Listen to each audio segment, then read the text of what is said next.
주 동안 가장 화제가 된 말들을 통해서 이번 주 정치를 평가하는 코너죠. 말말말. 오늘도 두 분의 말감별사 나오셨어요. 더불어민주당 선대위의 박성준 대변인, 국민의힘 선대본의 김은혜 공보단장. 어서 오십시오. 네, 안녕하세요. 자, 우선 사진 한 장부터 좀 보시죠. 자, 사진 한 장. 사진 어디 있습니까? 저희 사진만 나오네요. 사진 이따 치고. 무슨 사진이었냐면은 준비가 됐어요? 예, 짠 하고 제가 좀 보여주십시오 네. 했는데 밖에서 좀 우왕좌왕하네요. 최근 일일 것 같은데. 아니 근데 그 김은혜 의원이 얼굴이 너무 좋아지셨어요. 오늘 아침 보니까. 좋아지셨어요. 좋아지셨는데 그 환해지셨어요, 뒤에는 얼굴이. 좀 수심도 보여요. 제가 보기에는. 그 왜 그러냐? 뭔가 설명을 하셔야 되는데 그 설명이 쉽지 않거든요. 저희가 보여드리려고 했던 사진은 바로 이 사진. 이준석 대표와 윤석열 후보가 꽉 껴안는 저 사진. 어제 의원총회 비공개 의총 후에 문이 열리면서 저 사진, 저 장면을 보면서 저는 좀 어리둥절했거든요. 이게 저만 그런 건지 아마 많은 국민들이 어리둥절 하셨을 거예요. 왜냐하면 오전만 해도 사이코패스, 뭐 양아치, 관종, 뭐 사퇴, 결의 이런 이야기가 나오던 험악한 상황이었는데 어떻게 갑자기 저렇게 껴안게 된 건가? 김은혜 의원님 어떻게 네. 된 겁니까? 저도 이해가 잘 안 갈 정도로 천당과 지옥을 어제 왔다 갔다 했습니다. 김은혜 의원도 어리둥절하실 예. 정도로. 다만 이제 오히려 조금 전에 말씀하신 그 보도 때문에 저희가 더 정신 차리게 됐어요. 왜냐하면 일부는 나오지 않는 말이기도 하지만 그 격한 감정이 일제히 다 토해진 건 사실이었거든요. 그러면 이렇게 중호와 분열의 언어를 저희가 세상에 흩뿌려 놓고 어떻게 국민분들께 정권 교체하게 우리에게 힘을 실어달라 그렇게 말씀드리기는 저희가 도저히 면목이 없다. 그래서 오후부터 저희가 정신 차리고 손잡고 대화하되 국민들이 지금 화를 내고 싶어 하시는데 우리가 화를 내면 안 된다. 그래서 그런 면에서 절대 오늘 이 밤을 저런 언어가 살아있는 상태로 나가면 공멸이다라는 위기의식이 있었던 것 같습니다. 오전에 그 격앙된 상황, 그 오후까지도요. 갈등이 네. 계속되면 네. 그 채로 오늘을 넘기면 우리는 공멸이다. 네, 이게 저희는 그거는 이준석 끝이다라고 대표, 생각했어요. 윤석열 후보 양측에 공이 있었다는 얘기예요. 그 의식이. 그랬을 거라는 생각을 하고 있습니다. 확인은 안 해봤지만요. 그래서 이제 이준석 대표의 한 20분인가요? 30분 정도 되는 네. 그 연설이 있었고 그다음 문이 닫힌 후에 그 부분에 대한 토의가 있었다는 이야기군요. 사실은 모두 발언 이후에 저희가 분위기가 더 격앙이 됐어요. 그래요? 왜냐하면 이제 이준석 대표의 발언이 이제 공개가 됐잖아요. 네네. 그러면 의원들도 하고 싶은 이야기가 있었지만 이준석 대표의 발언만 공개되는 것 때문에 귀 기울이고 있었는데 마치 젊은 당대표가 의원님들과의 차별화를 꾀하는 듯한 발언이 오히려 우리의 불신을 가중시키는 거 아니냐. 그랬는데 막상 터놓고 얘기하다 보니까요. 몇 시간 지나니까 이게 우리 사이에 서로가 문제가 있었던 게 아니라 불신이 문제였구나. 그 불신의 장벽을 체감했던 시절이었습니다. 그런 시기를 보내고 문이 네. 열린 다음에 저렇게 포옹을 하게 됐는데 저도 한 말씀 한 말씀 드릴까요? 하시죠. 사진을 보니까 보통 이제 정당에서 그 혼돈기와 이제 질서기가 있거든요. 네. 근데 혼돈하면 이제 서로 이제 당내 불협화음도 있고 해서는 안 될 얘기도 하다가 질서기로 가는 시기에 가장 큰 전환점은 뭐냐면 위기의식의 공감이거든요. 저 사진을 볼 때 위기의식의 이제 공감에 의해서 저렇게 이제 포옹을 한 건데 갑자기 저 사진을 보면서 과거에 그 울산 회동도 있었지 않았어요? 김은혜 의원님? 네, 그렇습니다. 저 사진을 보면서 갑자기 생각이 드는 게 울산 회동은 당시 그냥 봉합 단계였다고 봐요. 그 당시에는. 근데 요번은 앞으로 이준석 대표와 이제 윤석열 후보의 저 모습은 전략적 제휴겠죠. 전략적 제휴. 전략적 제휴 MOU입니까? 아니 MOU보다 더 강하겠죠. 그때는 울산 회동은 서로 기싸움을 하면서 헤게모니 싸움을 해서 단순 봉합이었다고 하면 지금은 대선이 한 60여일 남았기 때문에 누구도 이 시점에서 이러한 모습으로는 정치 생명이 스스로 끊어진다라고 하는 위기의식이 있는 거고요. 그것은 이제 대국민에게 그렇게 가서는 안 된다라고 하는 이제 정당의 후보, 정당의 대표가 이제 느껴진 거죠.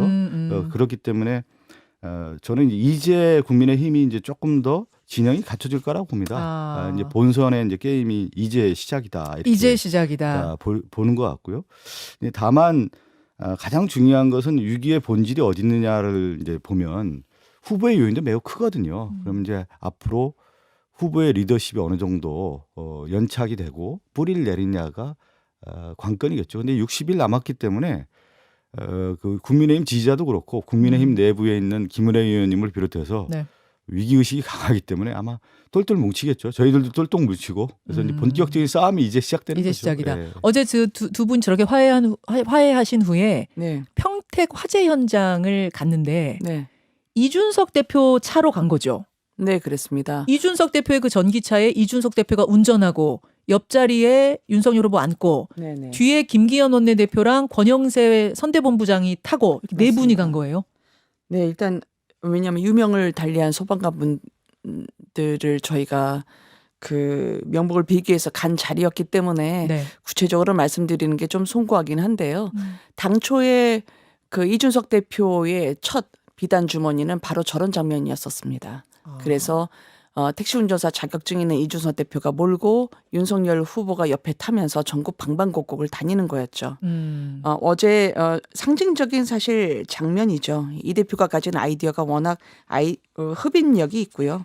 그리고 2030 세대 분들은 진정성을 원하지 쇼를 원하시는 게 아니기 때문에 물론이죠. 윤석열 후보가 어제 막판에 그 격렬했던 의총에 합류를 해서 이준석 대표 힘이 필요하다. 모든 게 나의 부족함 탓이다라고 얘기했던 그래서 암울했던 분위기가 박수와 환호로 마지막까지 저희가 국민께 3월 9일까지 이 모습으로 단결하겠다라고 보여드린 것 같습니다. 그 모습은 좋은데요. 원래 뭐 외국의 영화도 그렇고 네. 중요 지도자들은 같은 차에 타는 게 아니에요. 마지막에 위기에 올 수 있는 상황이 있기 때문에 다른 차를 타고 가서 그렇습니까? 막상 위기 관리를 하는 거거든요. 한 차에 타지는 않습니다. 어. 모든 의전에 있어서요. 예, 예. 그러고 봤을 때는 위기 관리가 저 차를 볼 때 아직도 위기 관리가 안 되고 있구나라는 생각이 그게- 좀 들었고 이제 화합의 모습을 연출을 했지만 예. 대통령 후보와 당대표와 원내대표 뭐 사무총장이 같은 차를 타고 이렇게 이동하는 것 자체가 상당히 위기적 요소가 있는 거죠. 그래서 모든 의전상에서 같은 차를 타고 가지 않는데 요걸 김은혜 저 의원이 뭐라고 답하실지 굉장히 위기 관리가 궁금해요. 지금 저 차 4명 타고 보는 것을 봤을 때 위기 관리가 아직까지도 안 되고 있구나. 당의 위기 관리가 아직도 안 됐다. 네. 보통 미국의 그 대통령의 보안 세칙상 대통령과 장관들이 함께 비행기에 타지 않죠. 그래서 윤석열 후보를 그런 리더격으로 격상시켜 주셔서 감사하다라고 말씀드리고 싶습니다. 대통령급으로 지금 격상. 위기 네. 관리 얘기하는 겁니다. 제가. 네. 그렇지만 그런 앞으로의 위험에 대한 서로의 안전을 신경 쓰기보다는 피를 나는 형제로서의 모습은 국민들께 약속드리는 자리였다. 그렇게 말씀드리고 싶어요. 자, 이 말말말 본론으로 이제 들어갈 건데요. 사실은 박성준 의원이 골라오신 이번 주의 말이 지금 국민의힘 상황과 맞닿아 있더라고요. 그렇죠. 연장선상이더라고요. 그래서 듣고 나서 이야기를 더 이어가겠습니다. 박성준 민주당 의원이 골라오신 말 듣죠. 윤석열 후보의 당선을 위해서 선대위 개편하다 보는 건데 그 뜻을 잘 이해를 못하고서 그 주변의 사람들이 쏟아내는 말들을 봐요. 무슨 상황이니 구태타니 그 정도의 소위 정치적 판단 능력이면은 더 이상 나하고 뜻을 같이 할 수가 없어요. 그래서 저도 3프로TV 저보고 며칠 전에 출연을 좀 하라고 우리 선대위에서 저한테 얘기를 해서 저도 뭐 어떤 데인지도 정확히 모르고 주식시장이라든가 우리나라 금융시장, 시장 그 경제에 대해서 가지고 있는 생각을 얘기하면 된다 해서 저도 그렇게 참석을 했기 때문에 국민의힘을 떠난 김종인 전 총괄 선대위원장 그리고 윤석열 후보 발언을 이어서 들으셨는데요. 박성준 의원님, 이 발언을 골라오신 이유가 뭘까요? 저는 그 대통령 후보도 그렇고요. 이제 정치인들에서 가장 중요한 덕목은 정책 판단력이라고 봅니다. 그 판단을 잘 해서 결정을 하고 이제 추진하는 것이 이제 삼박자가 이루어져야 그 후보의 리더십 자질이 있다고 보는 건데 네. 저는 김종인 전 위원장이죠. 위원장이 윤석열 후보에 대한 지적은 우리나라 정치 현실에 대한 판단을 제대로 못하고 있다라고 하는 지적인 거예요. 그러니까 정치, 경제, 사회, 문화에 대한 대통령 후보로서 제대로 판단하고 있느냐. 판단을 못하면 뭐가 가장 큰 문제냐면 해결 방안이 나오지 않는 겁니다. 그러니까 지금의 국민의힘의 위기의 본질이 내분이 아닌 거예요. 내부 분열이 아니라 후보의 능력과 자질에 의한 리더십이 확보가 되지 않았다. 그 리더십의 확보는 결국은 판단력의 부재인 것이고 또 한 사례가 뭐냐면 그동안에 이제 그 김종인 위원장이 3프로 TV까지 얘기했는데 네. 그동안의 언론 인터뷰라고 하는 것은 실제 후보의 본 모습이 드러나지 않았는데 한 1시간 30분 동안 경제에 대한 주제를 가지고 얘기를 해봤더니 윤석열 후보가 대통령 후보로서 이 능력을 갖췄느냐라고 하는 것이 이 방송을 본 사람들의 회의적 시각입니다. 이것이 이제 그대로 드러났다는 것이죠. 그래서 앞으로 윤석열 후보가 타개해야 될 모습은 뭐냐면 대통령 후보로서의 자질과 능력이 있는지를 스스로 검증을 해서 나올 때 국민의 판단이 있는 것이다. 그러니까 윤석열 후보의 판단도 있지만 이제 본격적인 국민의 판단이 또 있는 것이다라고 제가 말씀을 드리고 싶어서 저 말을 골랐습니다. 윤석열 후보의 판단력, 리더십에 대한 문제를 김종인 위원장이 지적한 거 한마디로 핵심을 아니냐. 얘기한 것이죠. 그 부분을 가지고 오신 거예요. 김은혜 의원님. 요즘 한동안 유행했던 프로그램의 이름을 차용한다면 성렬이가 달라졌어요.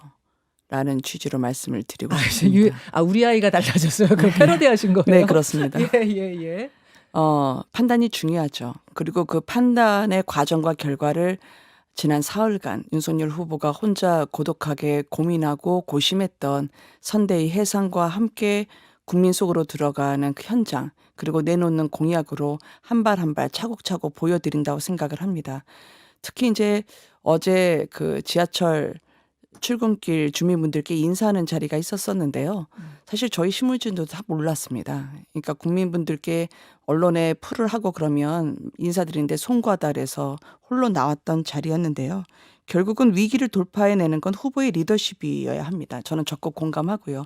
그런 의미에서도 오늘 쇼가 아닌 국민 곁에 가고자 하는 지하철 출근길 인사와 지하철 탑승하는 지금 후보의 행보가 또 그냥 진행이 되고 있어요. 오늘도 지금 어딘가에서 저 인사하고 있어요. 지금 조금 전 사진 보여드렸는데. 네, 지금 이 시간이면 지옥철 타고 있습니다. 지금 지하철 후보가 타고 있어요? 예, 지옥철이라 불리는 교통체증이 상당히 심한 곳 시민들이 옛날에 푸시맨이 연상될 정도로 고통스러운 그 하루에 동행을 하고 있고요. 그런 면에서 후보가 오늘 광역교통망 개선 대안을 내놓게 됩니다. 그래서 국민들에게 윤석열식 공정과 정의가 입혀지면 삶이 어떻게 달라지는지 그러면 우리의 삶은 뭐가 나아지고 그리고 이 고통의 5년을 어떻게 끊을 수 있고 정상으로 되돌릴 수 있는지 선보이게 될 것입니다. 저는 이제 윤석열 후보 볼 때 이제 기자회견하지 않았습니까? 네. 엊그제 했나요? 네, 어제가 기자회견. 이제 의총이었고요. 예, 선대본부 쇄신하는. 그제와 이제 어제의 윤석열 후보의 모습을 보면서 이제 위기를 돌파할 수 있는 모습이 있느냐 저도 이제 유심히 봤거든요. 네. 근데 중요한 이제 승부처였죠. 그리고 윤석열 후보가 이제 승부수를 띄워야 되는 어떤 그런 시점이었는데 그동안에 윤석열 후보에 대한 지적이 뭐였냐면 자기 언어가 있었느냐예요. 자기의 생각과 판단을 해서 국민에게 대국민 메시지를 할 수 있는 능력이 있느냐에 대한 부분을 가지고 생각했단 말이죠. 그리고 또 하나가 윤석열 후보가 그동안의 언어를 보면은 네.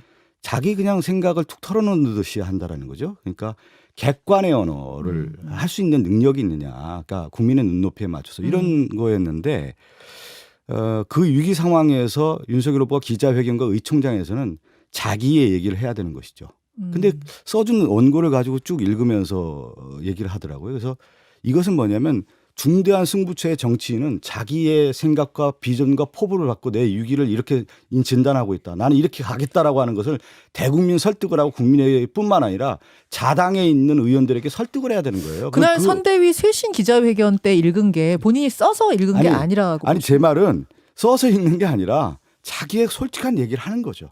의총장에서 누가 보통 당대표나 후보들이요. 네. 써준 거 읽지 않습니다. 의총장에서 그냥 다 자연스럽게 모든 의원들 나와서 자기의 생각을 얘기하는 자리가 의총장인 거예요. 남이 써준 걸 읽은 거 아니냐 자리가 그 아니라는 말씀이에요. 거죠. 각색된 자리가 아니고 자기의 생각을 얘기하는 자리이기 때문에 그것이 저는 좀 아직도 윤석열 후보가 정치면 그러니까 뭐냐면 태도의 모습과 그냥 행동의 모습으로 바뀌는 것이 아니라 본질적인 자기의 생각을 정리해서 얘기할 수 있는 알겠습니다. 힘이 있느냐를 자기 언어, 이제 보여줘야 되는 것이죠. 자기 언어, 자기 철학 이런 것들을 말씀하신 건데 김은혜 의원님. 예. 아니 윤석열 후보가 너무 A4를 의존하지 않아서 저희가 오히려 A4를 한번 보셨으면 본인의 생각을 적어놓으신 거 말씀드렸죠. 그거는 뭐냐면 이번에 당내외에 쏟아졌던 요구 중에 하나가 윤석열 다음을 회복하라는 거였거든요. 그게 또 다른 하나는 또 명실상부한 원팀 선거를 해달라는 건데요.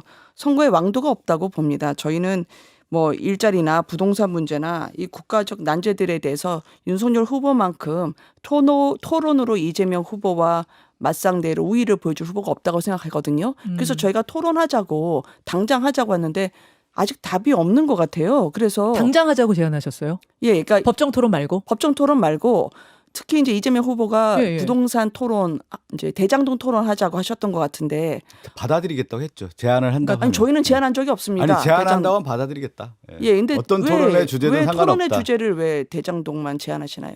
아니 다 그러니까 해야죠. 뭐냐면 예.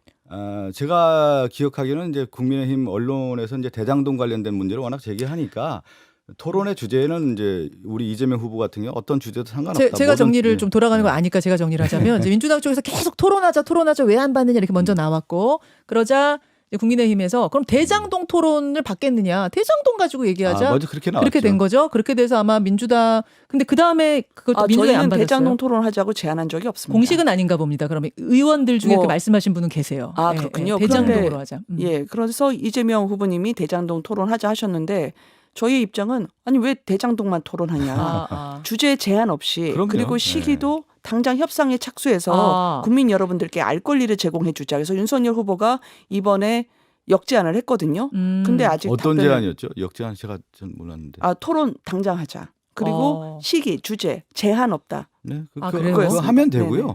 그거는 이제 방송사나 이제 뭐 언론사에서 형식과 내용을 정하지 않겠습니까? 그러면 방송사 안 통해도 되죠. 뭐 그냥 저희끼리 자기만 뭐 테이블 위에서 해도 예. 되는데 여기서 두 분이 합의하시면 될 것 같은데 왜냐하면 지금 대변인이시고 공보단장이시니까 그러니까 주제 상관없이 양쪽 다 제가 이제 언제든 하시겠다 그 말씀이시죠? 김민혜 그럼요. 의원님께서 이제 위기 돌파를 하시려고 이제 오셨잖아요. 이제 뭐냐면 그 동안에 이제 토론과 관련된 부분에 대해서는 우리 이제 토론하고 국민에게 필요한 부분들을 다 알려주자라는 쪽에서 우리가 얘기하지 않았습니까?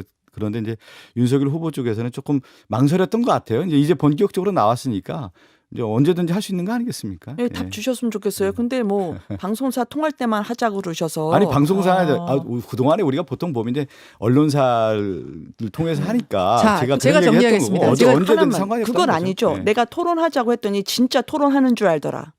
그건 아니죠. 그게 무슨 말씀이에요?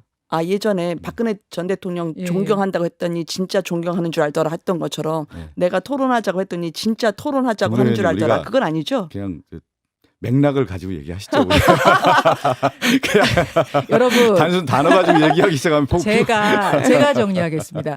여기서 하시면 돼요. 여기 뉴스쇼에 저희 굉장히 많은 청취자들이 출근길에 들으시니까 여기 나오셔서 허심탄회하게 네. 제가 정말 중립적으로 진행 잘하겠습니다. 여기서 두 분을 보고 두 분을 만나 뵙고 허심탄회한 정책 토론, 정말 국가의 비전을 놓고 토론하는 그럼요. 자리 한번 네. 마련했으면 좋겠다고 제가 정식 제안드리고 두 분 다 지금 다 오케이를 하셨으니까 토론에 대해서는 이제 그런 추진해 물꼬가 보겠습니다. 터진 거죠. 그런 방향으로 갈 수밖에 없는 거죠. 지금 많은 청취자들이 지금 굉장히 많은 분들이 보고 계시는데 예. 여기서 해라. 국민의 명령 여기서 해라. 자 일단 이렇게 하고요. 국민의힘 상황 보겠습니다. 계속 보기로 하고 김은혜 의원이 골라오신 이번 주에 말로 넘어가 봐야겠습니다. 1공단 지역은 공원으로 만들고 대장동 지역은 개발해서 이제 주거나 이런 걸로 하면 시 입장에서는 더 이상 뭐 특별히 남기지 않아도 됩니다. 제3의 회사를 만드는데 그 회사의 지분 51%는 시가 가져요. 자, 이거 2015년에 이재명 당시 성남시장이 주민들과의 신년 인사회에서 한 발언입니다. 김은혜 의원님. 네. 왜 이 발언을 골라오셨을까요? 그동안 우리가 절실하게 찾던 대장동 몸통을 2015년 이재명 시장님이 육성으로 전해주셨다. 저 부분이 아마 그 화천대유가 설립되기 전에 그리고 대장동 사업자에 대한 공모집진 사업 발표 직전에 이재명 당시 시장님이 하신 말씀입니다. 민간 사업자 공모에 나서기 한 달 전에 네. 주민들 앞에서 한 말씀이네요. 네. 그러니까 시가 더 이상 특별히 수익을 남기지 않아도 된다라고 하는 게 그토록 문제가 됐던 초과 이익 부분이죠. 그거를 시장님이 먼저 초과 이익을 포기하시면서 1조 가까운 돈이 화천대유 대장동 패밀리에게 넘어간 겁니다. 원주민의 피눈물도 그때부터 시작이 됐고요. 그러니까 이번에 그 2015년에 이재명 시장님의 말씀이 2021년 이재명 후보에게 알려준 거죠. 대장동의 몸통은 이재명 시장이나 다름없다고요. 제가 이 발언을 좀 통역기를 돌려볼까 합니다. 번역기로 돌려본다면 대장동 원주민들에게 당시 이재명 시장님이 민관 개발이라는 걸 하게 된다. 예. 근데 그 민이라고 하는 건 대장동 원주민도 포함될 수 있음을 시사하셨어요. 그러니까 대장동 원주민들은 그러면 저희가 도와드릴게요. 함께 하겠습니다. 라고 해서 대장동 사업이 시작이 가능하게 됐죠. 그런데 거기서 아니 시는 안 가져가도 됩니다. 라고 얘기하니까 주민분들은 그러면 우리한테 이익이 오나 보다 했더니 그게 화천대유한테 다 간 거죠. 결국 이거는 대장동 원주민들께서 이 민관 개발이라는 변형된 뉴 모델만 눈 감아 주시면 저희 시는 그냥 당연한 기부 체납 정도만 받고 특별히 수익을 남기지 않아도 됩니다. 그리고 초과 수익은 모조리 민간이 챙겨가도록 하겠습니다. 라고 얘기한 거나 다름이 없습니다. 근데 주민들은 시는 안 가지고 주민에게 오롯이 돌려주겠다는 의미구나라고 알았죠. 이해하셨을 거다라는 말씀이세요. 그렇습니다. 자, 박성준 의원님. 일단은 제가 김현정이 뉴스에 말을 하는데 우리 김은혜 의원님이 대장동만 가지고 있는 것 같아요. 제가 아는 게 그래서 그거밖에 없어가지고. 앞으로도 유지를 하려고 하는구나. 대장동의 이슈를 유지하려고 하는구나라는 걸 좀 느꼈고요. 우리가 전체적인 이제 언어를 볼 때 이제 텍스트가 있고 컨텍스트가 있지 않습니까? 예. 근데 이재명 후보가 당시 이제 성남시장 시절에 얘기했던 내용의 한 단어를 가지고 보다는 전체적인 맥락을 보고 판단을 해야 될 것 같아요. 그러니까 이재명 후보는 그 당시 성남시장 시절에 2015년이면 우리가 잘 알듯이 부동산 경기가 굉장히 매우 어려웠던 시기였습니다. 근데 이제 대장동 개발을 원래는 공공개발로 했는데 우리가 주장하듯이 국민의힘 관계자들이 민간 개발로 바꿨던 것을 이재명 시장이 되면서 다시 이제 공영 개발로 바꿨단 말이죠. 이제 공영 개발로 바꾸면서 그 당시 민관 합작을 진행할 때 수익이 그렇게 나지 않으니까 날 가능성이 크지 않기 때문에 민간 참여가 저조할 거라고 하는 취지에서였던 발언이었다고 좀 볼 수가 있습니다. 그래서 그 당시 민간 개발 업자들이 얼마나 많은 방해를 했습니까? 실제 그 성남시 공공개발 관련된 부분에 대해서.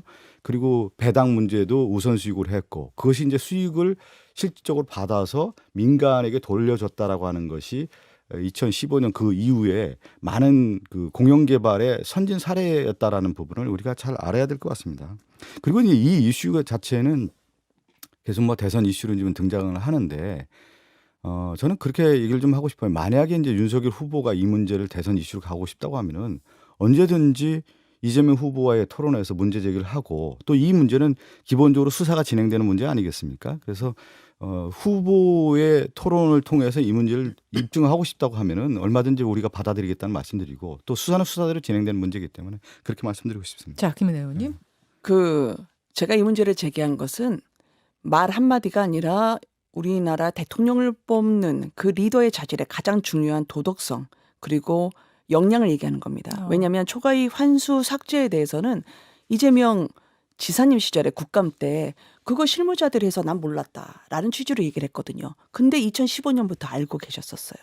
그리고 이 부분이 항상 민간 개발은 국민의힘 야당 탓이다라고 얘기하지만 이재명 당시 시장님 출마 전에 개인 블로그에서 공약으로 민간 개발하겠다.